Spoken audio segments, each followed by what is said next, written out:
phase is locked and ready to fire, sir. Illogical. Hello and welcome. This is Federation Radio with your host Lloyd once again. And today we're going over the episode, Season 2, Episode 5, The Apple, which is very much a Garden of Eden type story, but also mixed with a little bit of... No, honestly, no, it is just a Garden of Eden type story. There's actually a few of these throughout Star Trek. I think we've actually already covered one. If I flicked back through, I could probably find, but like there are these occasional worlds that just seem perfect until they start exploring, and then almost every time they turn out not to be perfect at all. But this one, from the beginning, like they call it an Eden-like planet. It's a Class M world, everything on it is beautiful, they're scanning it, they even pick up a couple of, they're not quite human, but humanoid life forms that seem to be congregating in like a village. Now, from the ship, they weren't able to pick anything up, but when they get here, they realize that there's something going on. Like, Spock works out there's vibrations. They're too rhythmic, as if they're coming from a machine of some kind that is deep underground. And they know nearby is a village.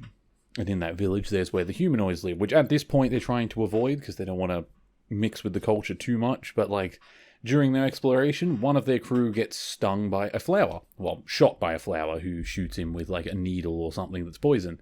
Kills him immediately. Later on in the episode, Spock saves Kirk from being hit by one of those flowers. And luckily for Spock, he is a Vulcan, so he has a much better metabolism, and McCoy is able to actually save him. Now, they try and get back to the ship at this point when they realize they're in danger, and they discover they can't. The transporter doesn't work.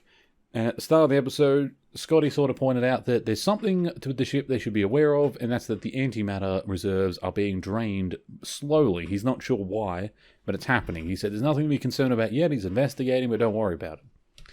Now, as the episode goes, the ship goes through worse problems. As I said, they try and transport up, and they can't. They try to transport, it just doesn't work. And they realize they're stuck on a planet where the flowers are toxic. At this point, Spock has pointed out, he picked up a rock and he's like, this is interesting, it seems to have different minerals in it. He snaps it in half, goes to throw half of it across the ground not far from them. It explodes like a landmine. And Kirk's like, be careful where you throw your rocks, please, Mr. Spock. So, not long after that, they're running around the planet, they're trying to work out what's going on. They've realized that they're being followed by these humanoids. They end up meeting them, and these humanoids, I'm telling you, they just look like really tall Oompa Loompas. I don't know why they decided to paint them orange and give them this weird paint scheme on them. They gave them like green hair. It's one of the weirder, definitely Star Trek humanoid races. You can tell they didn't know what to do and they were just using whatever was left in the makeup department. But these humanoids, they determine to be what's called Val. Or at least they are Val's people because they follow Val. Now, Val, as we learn, is a giant statue-looking thing into a cave made of a snake, well, made to look like a snake. Now, Spock, when he tries to go near it, is actually thrown backwards because there's a force field around it, and that force field stops anyone from getting too close to it. So, we determine we're not able to get near it. The local populace seems to be pacifist, they don't really want to hurt anyone, and they seem confused by the idea of children, because they say, is this all of your people? And they're looking around like just seeing men and women. They're like, where are the children? And they seem confused. They don't know what children are. And then they try and describe what, man and a woman does and how procreation works. And they sort of, at one point, they go, the touching and those things. Yes, Val has forbidden it. And that's where the doctor sort of turns around and goes, well, there goes paradise. Which, so these people, Dr. McCoy goes over them, he's scanning them, and we work out these people are like perfect health. This is a proper Garden of Eden. These people, whatever they're eating, however they're being treated, the doctor basically says, I can't tell you how old they are because they show zero signs of aging. They are all in perfect health and they have perfect nutrition. I can't explain it to you. I couldn't tell you if they were 25 or 25,000 years old. But they are in perfect health, every one of them. So, and like, again, now that I'm saying this out loud, we have definitely seen this before, but anyway. So they go on examining, and they realize that every now and again Val gets hungry and he needs to be fed. Now, we don't really know what or how it works, but these tribal people like go into this cave. So apparently the force field's gone during the feeding time. So during these times, they go into the cave, they do something with what Spock speculates from his tricorder to be some kind of very ancient machinery that has a lot of underground stuff that seems to be powering all this. Now, at this point, we realize, well, like we already know, they're trapped. They're unable to get back to the ship, and we've been getting calls from Scotty that the ship situation is getting worse. The ship is now out of antimatter, and it's being dragged towards the planet. He says, I've transferred all power I can to try and get the impulse drive working, which is the only system that is working, as he says the warp drive is off, and without antimatter they're unable to use it. And he's transporting all power he can to the engines to try and push against whatever's pulling them down, but he estimates he only has about 45 minutes. Now, a little while later, about half hour later, he manages to get all the energy to it to try and pull the ship even further back to protect them. They do pull back, but then it tries to rip them back towards the planet, this energy, which seems to drain Val. So Val, at this point, and, stop me if this sounds familiar, because again, I'm realizing as I'm saying this is basically the exact same story we just had of Apollo, with the whole draining of its energy, but, whatever. So, they're trying to pull the ship back. They're trying to stop it from being drained. Scotty estimates that what they did, it blew out most of the ship's systems, so at this point there's no way they're going to be able to transfer that much power to the engines again, but they've bought themselves about an hour. Now, at this point, the Val actually sees, so Chekhov's on the ground, and he's with this girl who seems to be his girlfriend. This girl he's seeing, she's also a Starfleet officer, but he seems to be with her. They're being all cutesy. And a little while later, one of the Val actually sees what they're doing, and the two Val, this couple, tries to sort of emulate it, because they're a bit confused about what it means. And then the leader of the Val sees them, and he gets pretty annoyed. He's like, you would disrespect everything Val has given us? He has banned this type of activity. And then Val sends him a message to crush them, like kill them. They get out a weapon that shows him getting this like metal staff that he's been given, and he just slams it against a rock, and it explodes their head. And it explodes like the rock in pieces because of the force behind it. And he says, this is what we do. We get up behind them and we do this. Because remember, these people were pacifists. They didn't understand fighting. So Val has just like, they all have this weird like antenna in their neck that seems to connect them to Val. He's able to send messages. So apparently he has told them basically how violence works and told them to hurt the Starfleet crew. Now they try to do it, but of course they just have like metal rods. There's no electronics to it. So compared to what Kirk and his crew have, it's nothing. Kirk and his crew manage to overwhelm them, and they imprison them in one of the huts pretty quickly and keep them there, and they just give McCoy the order, like, do not let them out. Now they hear Val's, like, call for feeding time, and they all go to do it, but Dr. McCoy and Kirk and all that tell them to get back in the tent and refuse to let them. And then they realize, they come up with an idea, kind of like Apollo, where he's busy, his energy is drained, now's the time. They go back, he calls up Scotty and says, is there enough power left for you to fire the phasers? And Scotty says yes, but he says, we have scanned the area you're talking about with Val, and we won't be able to get through the force field. Kirk says that's okay. If I'm correct right now, there won't be a force field. It will drain its reserves trying to put it back up to protect itself. I need you to keep firing. Which is exactly what they do. They fire on it, the shield sort of weakens, it runs out of power eventually, and they destroy Val. Now, there's sort of been a debate going on in the background at this point between McCoy and Spock as all this has been happening, where McCoy is disgusted. He sees this as some kind of alien or other entity has obviously installed a computer of some kind and basically enslaved these people, told them how to live and what to do. Now Spock tells him that's a very human point of view. You cannot judge the entire galaxy by the way that humans conduct themselves, as you are but a minority. And McCoy points out that, it doesn't matter. He says there are some things that are universal, and individual freedom to choose what you want to do should be one of them. And this Val is taking that away from them. Which, I actually agree with McCoy, as much as I'm like, this place doesn't seem terrible. Like, it is a paradise, and you are being given a lot of good things, and possibly eternal life, but I would rather live a shorter life with freedoms than live an eternity as a slave. So, I agree with McCoy, but, I also get Spock's point of view of you shouldn't treat the whole galaxy by the standards of humanity. That's just, it doesn't work. Even on Earth, you cannot treat every culture by the standards of the West. The West has different standards to a lot of cultures, and those standards don't exist for no reason. They have their own cultural reasons for doing a lot of things. I'm not saying they're always right, but, most things don't just come out of a vacuum. They exist because of other reasons and decisions being made. These people tend to believe that they're doing the right thing, just like the Val.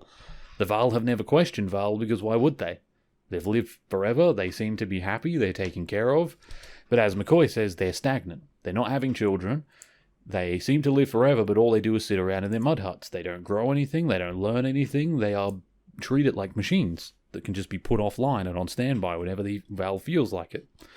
Now, like I said, they're firing the phasers, they do destroy Val. They actually destroy the temple with the snake. And I didn't realize until this point, but when they get back to the ship afterwards, because obviously Val's destroyed, and they sort of talk to the locals and tell them, hey, you might find that you enjoy a bit of freedom. You can experiment with your women, you can work out what children are, and I'm sure you'll enjoy that, and you might enjoy a bit of agriculture and learning how the fruits come. You don't need Val to do all that for you. And, Kirk does say, we will help you, so presumably he either leaves some staff here, or Federation is going to be sending another ship out to help them, which I just have to say, McCoy's whole argument, and this entire episode, you can really tell the Prime Directive is either not existing yet, or Kirk just does not care about it. Because this is one of those situations where he has irreversibly damaged a society and changed its outcome, which is like 100% why the Prime Directive exists, to not allow Starfleet to do that. Like, the whole idea of it is supposed to be let people develop on their own. But I suppose you could also argue that Val's existence, obviously not being created by these people, is a breach of the Prime Directive in itself, so removing that restores them to their own development. So I don't know, that's a bit of a philosophical should you help, should you not debate that we get now and again in Star Trek, although in the original series it does seem to be a lot more of just whatever Kirk feels like is what's going to happen. But yeah, so it's not a super big episode, nothing really amazing happens. I mean, there's another great quote from our good old Mr. Chekhov at one point when McCoy says this is basically like the Garden of Eden, and then Chekhov sort of speaks up at the start of the episode and goes, oh yes, it makes me very nostalgic for being back home in Russia. And they're like, the Garden of Eden is from a story. I believe it's in the Middle East, but we're not sure. And he goes, oh no, it's a garden just outside of Moscow. And Kirk once again waves his hand and says, gentlemen, and just pushes them back towards the plot. But I do enjoy that Chekhov is continuing to be that Russian character that is very proud of everything Russian and thinks everything originated from there. It never ceases to entertain me. I enjoy that Chekhov is so blatantly Russian. But anyway, that's... Oh, sorry. At the end of the episode, there is one thing that is said by Spock that I kind of like. McCoy and Spock are arguing when they're back on the ship, and they say to Kirk, you need to hear this. And Spock basically says, it strikes me that Earth has a similar tale about something much like this, except the snake was the one that gave humanity the apple so that they would leave Eden. And it seems that in this situation, we are the snake, for we have destroyed Eden and forced these people to leave. Which, like I said, philosophical debate again of should you help, should you not, should people develop on their own, should you assist them if you can, is it even right to assist people and point their development in a certain direction when, who knows, if you left them alone, in 100 years they might be in a better position than you are and they might right a lot of the wrongs that you do. It's pretty arrogant of anyone to assume that their culture is automatically better and has the right to tell another how to do things. But that's half the fun of Star Trek, is that these debates happen and they do all this on screen. And also, not just in Star Trek, but throughout Star Trek, we will get different captains, different eras, and different people's personalities and reasons for why they do or do not do these things. Like I said, Kirk's a bit more gung-ho and just sort of does as he feels. Spock's a lot more logical, but later on we'll have Picard, who is much more philosophical. He's a big historian. He goes over these sorts of debates in great detail. We'll have people like Janeway, who is actually very similar, except I would say Janeway is far more practical than Picard. Janeway will respect another's culture, but if it starts to interfere with their crew, she's a lot more like Kirk. She's a lot more willing to just open fire and to protect her people, because she's got that big mama bear energy that just loves defending her crew. Kind of like Sisko, who I would say, my personal favourite captain, he just doesn't give a fuck. He's the type of guy who's like, are they hurting anyone? Are they threatening my people? If they are, I will take them out. He will just do what needs to be done. Screw the rules. I will deal with the consequences later. So now that I say that out loud, I'm kind of like, okay, most of the captains, now that I think about it, don't respect that right very well. I think it's only really Picard that does, and I feel like that might be a big part of why Picard versus Kirk was such a big debate back in the day. These days, not so much, because, like I said, there's so many other captains now. There's Janeway and Cisco, and the new shows have new captains. Like, we're going to continue to see new, and over the time of the shows, like, the captains change too. Like, I would say Kirk in season 1 versus Kirk by the end of the last movie he's in are almost two different characters. He grows so much as a character.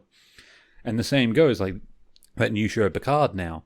Picard in that show there's a vast, vast difference between that Picard and the Picard from Next Generation, which is a lot of what the controversy is with fans about it. Like, some people like it, some don't. Personally, I haven't finished watching that show, but I thought it was okay. I would have preferred that he was more like his old self. I don't like a lot of the changes they did, but like I've said before, my opinions on New Trek are very interesting. I'm not that into a lot of it, but I don't think it's all terrible either, for the most part.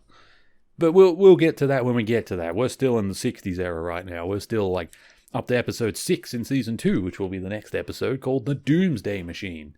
Which, I will say, this next one coming up, another pretty good episode. Like, The Apple Today, not a bad one. It's interesting, like, if this was the sort of episode that was on TV and I was just flicking through and bored and didn't know what to watch, I'd probably watch it. It's not an episode that's bad enough that I'd immediately hit the skip button, but it's also not an episode I would specifically come back to watch or ever really reference, or I don't imagine that The Apple is anyone's favourite episode. It brings up some interesting arguments, but other than that, like, there's not a lot to it. Whereas the next one, The Doomsday Machine, I could see this being a lot of people's favourite episode, or one that gets referenced a lot, because it's a bit more interesting. Maybe that's just my bias, but we'll see. So thank you for listening, thank you for coming by, and I'll see you all in the next episode. Bye for now.